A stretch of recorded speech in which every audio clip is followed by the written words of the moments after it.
Hi everyone, I'm Elaine and welcome to my channel.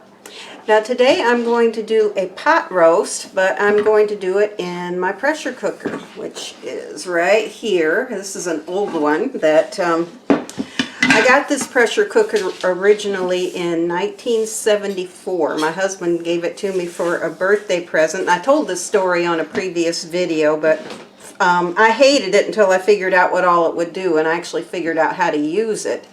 Now it does stews, soups, it'll even do desserts. It does anything pretty much that the modern electronic pressure cookers will do today.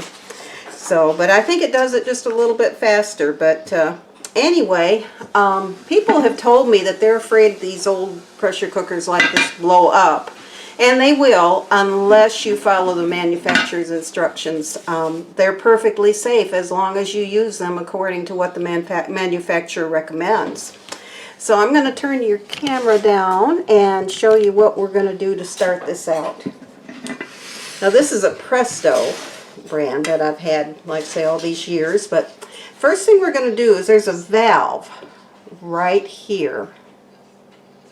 Okay, and what we're going to do is we're going to check that valve. I'm going to turn it this way so you can see, but I'm going to check that valve, and what we want to make sure is that this is open, that I can pick it up and see. I pick it up like that and I can see light through it, which I can, because if that valve gets blocked, the pressure will build up too high in these cookers and they will blow up. But the valve is open and we're good there. And this is called an overpressure plug right here. And I'm going to check that for any cracks and anything that might keep it from working properly. But it's good. I actually just replaced my gasket and my overpressure plug just probably a few months ago. So it's in good shape. So everything looks good on this cooker and it is ready to go. So what I'm going to do is move you over to the stove and we're going to get this started. Okay, I have moved over to my stove and I have my pressure cooker heating up on the stove. Now I have added about 3 tablespoons of canola oil. And this is about a 2-pound roast, so what we're going to do is just put this right in like that, and we're going to get a good sear on that meat. So I'm going to salt this and pepper it.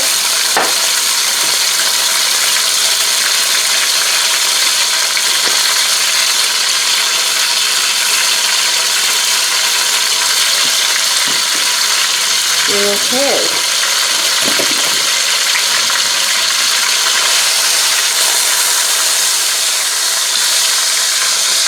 And you can see we're already getting a good sear on this meat, so I am going to flip it over.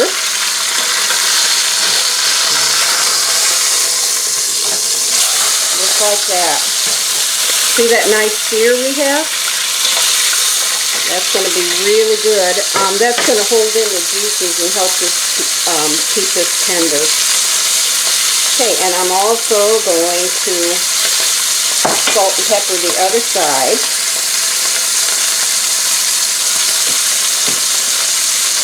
And you can see that didn't take long.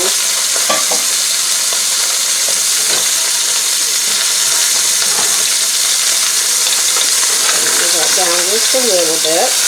Okay.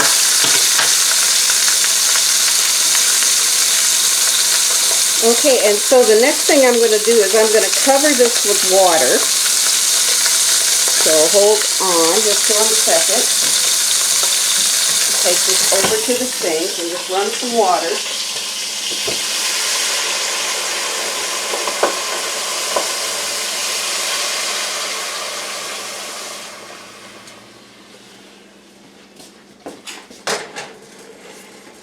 Okay, now technically I should probably have a cooking rack under there, but I don't have one for this pressure cooker any longer, but I can get a replacement for it, so eventually I will. Okay, so we have filled that up, and with the pressure cookers, to keep them safe, you never fill these more than 2/3 full. And mine's just a little bit more right at the halfway point. Okay, and now I'm going to add my little pressure regulator, or rocker as I call it. And we're going to put that on, and this should start rocking. What we'll do when this starts to rock is we'll turn the heat down, and because you want to maintain that gentle rocking motion. Now, you never cook with these dry. You always have to add water to these pressure cookers because you will damage them if you don't. So we'll put the water, like I said, it's in there probably a little bit over half full. And now I am just waiting for the pressure to build. Now the first thing that will happen is my overpressure gauge right here will pop up a little bit. And when it pops up, then the pressure regulator will begin to rock. And we don't want a heavy, hard rock on this. We want just a gentle rocking motion.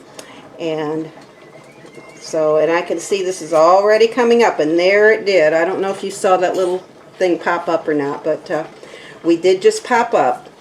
So now it's going to be rocking very soon. And let me put this stuff out of the way. And now what we're going to do is when this does rock, we're going to let it cook for about 45 minutes, at which time, whoops, sorry, didn't mean to jar you there. And then at that time, we're going to add our vegetables. I'm going to put in some potatoes and some carrots and some onions. And then they'll cook maybe another 10 minutes, and that'll be done. I'm also going to cook some green beans on the side, and probably some rolls, and we'll have a good dinner tonight with this. So, and it is beginning to come up. I hear it. You can kind of hear that. You can kind of hear that making that sizzling sound. That means that pressure in there is beginning to build, and that's exactly what we want it to do. Okay, so what I'm going to do is turn the camera off, and when I get this to the rocking motion that I want, I'll be back to show you. Okay, here it is. It's just started to rock really good, and I have my timer set for 45 minutes, and I'd actually like it to rock just a little bit more than that. So let me see. I'm going to turn my heat back up just a hair to get it to start rocking a little better, but we don't want it to go, yeah, there we go, but we don't want it to go any more than that right there. It can cook like that for that 45 minutes, and it's going to be perfectly safe. Now, if it were to build up too much pressure, what would happen is this overpressure valve right here would pop completely out, and all your liquids would start shooting out, and that's not a good sign if that happens. It did happen to my brother one time, and I think it's because he filled it more than 2/3 full, and you should never do that with these things, because they have to have room. That pressure has to be able to build and keep from blocking that valve, which I think what happened was he blocked the valve that rocker is sitting on. So, okay. So when this is done and I am ready to let the pressure out of it and add my vegetables, I will be back with you. Okay, I just thought I'd give you a little bonus footage while I'm waiting for our pot roast to get done. And up in this tree, there's about, I see 1, 2, 3, 4 right here, but there's actually about 6 of them up there. These are wild turkey buzzards. They're scavenger birds, but we have a lot of those around here, and looks like these guys are getting ready to roost themselves for the night. Oh, there goes one coming in right there. Oh, I don't know if there he goes. There he is. Yeah, he was flying faster than I could move the camera, but anyway, looks like they're getting ready to roost for the night, but I just wanted to show you that. I will be back when I'm ready to add the vegetables to this pot roast, but I just thought y'all might enjoy seeing that. Okay, I'm back and I am ready to let the pressure out of this pressure cooker so that I can check on my roast. So let me turn you down so you can see what I'm doing. So a quick way to let the pressure out of this is to put it on the stove. Let me bring you a little closer so you can see better. There we go. Is to bring it onto the sink. And now we're going to turn on the water over to cold, but just in a little stream. I don't want that cold water to come up and touch this any of these valves or any of the rubber pieces on here, because it can make them crack, and we don't want to do that. So we're just going to let the pressure out of this. Now you can see the pressure is still in it. And let me turn this around a little bit. The way you can tell that is my pressure over regulator was still up. So, and it has just dropped down. So let's see where we're at. Okay, and let me move you a little bit so you can see. Back up some. Okay, I'm going to take my rocker off. Okay, and there's the lid. And there is the roast inside. It looks really good. Let me check it and see where we're at as far as doneness. I believe it's done. It looks like it is. Yeah. Yep, I sure think it is.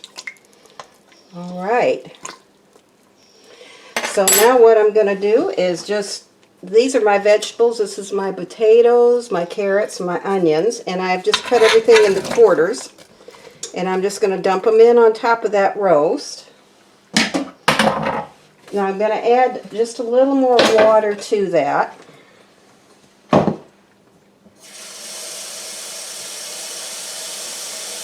Because I don't want this to go dry while the pressure is in it. So I want to make sure I had plenty of water. And I'm going to salt these vegetables a little bit too, because they're going to need some salt as well. Okay, and so this is ready to go back on the stove, and it's going to go back for about 10 minutes. So when these get done and I get everything plated up, I will be back.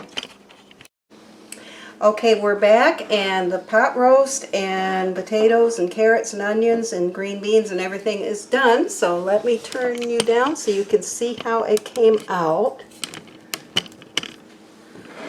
Okay. So there is the pot roast with the carrots and potatoes and onions, and you can see it came out really, really nice. And it's pretty tender. See, it just sort of flakes apart here, so came out really nice in my cooker. And then I made some rolls, and actually I didn't make those were frozen rolls, but they're very good, so went ahead and fixed those. And I fixed some green beans. And that is our dinner for tonight. So, excuse me a minute, there we go. So we're going to go ahead and eat, and I do thank you for watching, and if you found this video helpful, and you enjoyed the video, please like and subscribe, and hit the little message bell so that you'll be notified whenever I post new videos. Okay, so, and I did also want to let you know that there's some of that left over in the pot, and what I'm going to wind up doing with that is putting it in the freezer, and that will be used later for soup, or when I make vegetable beef soup or something on that order later on. So. Okay, and if you like this video, please share and let me know in the comments if you have tried this maybe in an Instant Pot and how it came out for you. Okay, well, you all have a great weekend, and we'll see you next time.